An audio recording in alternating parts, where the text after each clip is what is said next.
আজ ফিরে দেখো গল্পের সপ্তম পর্ব। যারা এই গল্পের প্রথম থেকে শেষ পর্যন্ত দেখোনি তারা প্লিজ গল্পটা সব দেখে নিও। আর বেশি কিছু বলতে চাই না, গল্পটা শুরু করে যাক। উপরে উঠে এসে কাঞ্চনসুন্দরী রণদ্বীপের দিকে তাকিয়ে হাসলো। তারপর তাকে হাত ধরে টেনে ওপরে নিয়ে এলো। ওপরে উঠে রণদ্বীপ একটা গুফা দেখতে পেল।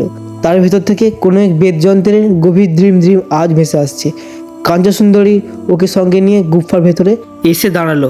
সামনে নীল আকাশের নিচে কাঞ্চনজঙ্ঘার তুষার শুভ্র চূড়ার রং ধরেছে। রণদ্বীপ মোহিত হয়ে সেদিকে চেয়ে রইল। এসে কোথায় এসে পড়ল? এত কাছ থেকে তাকে পাওয়া সম্ভব? ওই চূড়াগুলি কাদের? ওদের তো আগে দেখিনি রণদ্বীপ।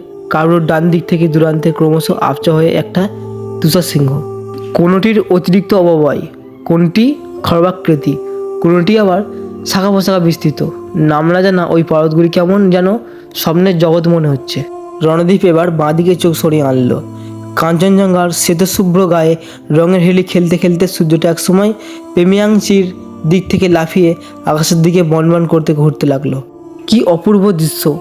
লোকে বলে যে টাইগার হিলের সানরাইজ নাকি সেরা, কিন্তু আজকের এই অদ্ভুত সুন্দর সূর্যোদয় দেখার পর রণদ্বীপ সে ব্যাপারে দ্বিধাগ্রস্ত হলো। রণদ্বীপ মুখ ফিরিয়ে পাশের দিকে তাকালো। কাঞ্চনসুন্দরী বিজয়িনীর মতো তার দিকে তাকিয়ে হাসছে। ফর্সা মুখে সূর্যের ছটা পড়ে নাকছাবিটা আরও রক্তাভ হয়ে উঠছে। অবিন্যস্ত চুলগুলো কপালে পড়ে চোখ দুটোকে প্রায় ঢেকে ফেলেছে। রণদ্বীপ ওর দিকে তাকিয়ে বলল, আজকের দিনটা কখনো ভুলতে পারবো না, আর তোমাকেও না। সূর্যোদয়ের পর রণদ্বীপ ঘুরে ঘুরে গুফাটা দেখল। নামার সময় একটি ভিউ পয়েন্ট থেকে কাঞ্চনসুন্দরী তাকে নিচের সবুজ উপত্যকাটা দেখালো। আর দেখালো পাহাড়ের ঢালে ছবির মতো সাজানো ওদের ছোট্ট পলিং। রং বেরঙের বাড়িগুলো ওখানে খেলনার মতো দেখাচ্ছিল। ঢালু রাস্তায় কাঞ্চনসুন্দরী দূর থেকে দূরে চলে যেতে লাগলো। আর মাঝে মাঝে পেছন ফিরে দেখে নিচ্ছিল রণদ্বীপ ঠিক আছে কিনা। পাহাড়ের নিচেই সবুজ মাঠটায় পৌঁছানোর পর ওর নাগাল পেল। হাঁপাতে হাঁপাতে ওরা মাঠের উপর বসে পড়ল। কাঞ্চনসুন্দরী বলল, সাব জলদি চলো, ব্রেকফাস্ট করে আমরা ভাঙা কুটিতে যাব। রণদ্বীপ তখন হাঁপাচ্ছিল। ওর কথা শুনে আঁতকে উঠল। বলল, ওরে বাবা না, আমি আর কোথাও যাচ্ছি না। রণদ্বীপের কথা শুনে কাঞ্চনসুন্দরী ফুঁসে উঠল। কেন? আমার সঙ্গ ভালো লাগছে না বুঝি? রণদ্বীপ নিজেকে বাঁচানোর আপ্রাণ চেষ্টা করে বলল, আরে না না, তুমি ভুল বুঝছো, আসলে আমি হাঁটতে পারি না যে। কাঞ্চনসুন্দরী কপর রাগে উঠে দাঁড়ালো। ঠিক আছে ঠিক আছে, যেতে হবে না আমার সঙ্গে। তারপর কাঞ্চনসুন্দরী হনহন করে হাঁটা দিল। রণদ্বীপ ডাকলেও সে পিছন ফিরে তাকালো না। রণদ্বীপ ওর চলে যাওয়ার পথের দিকে তাকিয়ে রইল। ক্রমশ সে দূরে মিলিয়ে গেল। রণদ্বীপের তখন ওঠার ক্ষমতা ছিল না। কিছুক্ষণ বিশ্রাম নেবার পর সে হোটেলের দিকে রওনা দিল, কিন্তু হোটেলে ফিরে তাকে কোথাও দেখতে পেল না। স্নান সেরে রণদ্বীপ ব্রেকফাস্ট করলো। তারপর বারান্দায় চেয়ার পেতে চুপচাপ বসে রইল। মৃদু রোদ্দুরটা বেশ ভালোই লাগছিল। একটা পাহাড়ি ঈগল উঠতে উঠতে সামনের পাইন গাছটার মাথায় এসে বসলো। গাছের ফাঁক দিয়ে লেয়ার পোলিংকে দেখা যাচ্ছে। রণদ্বীপ চোখ সরিয়ে ওপর দিকে তাকালো। এখন কাঞ্চনজঙ্ঘা ছাড়া অন্য সিংহগুলি কুয়াশার চাদর ঢেকে গেছে। একটু পরে রণদ্বীপ উঠে এলো।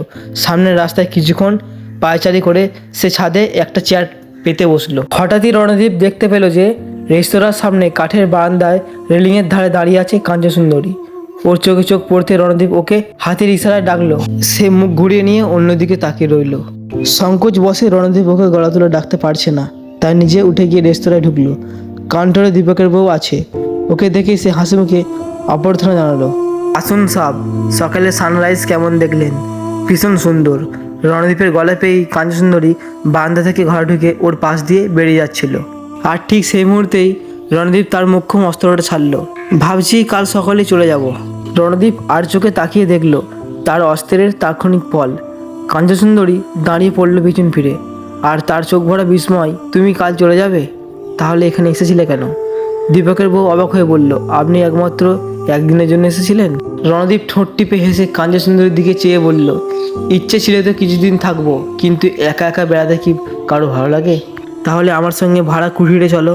রণদ্বীপ ওর চোখে চোখ রেখে বলল, কিন্তু তুমি তো সকাল থেকে আমার সঙ্গে কথা বলছো না যে। দীপকের বউ দুজনের দিকে তাকে খিলখিল করে হেসে উঠল। আচ্ছা, তার মানে সকালেই আবার এক প্রস্তাব ঝগড়া হয়ে গেছে বুঝি? আপনাদের মুনিয়া তো কথায় কথায় ঝগড়া করে।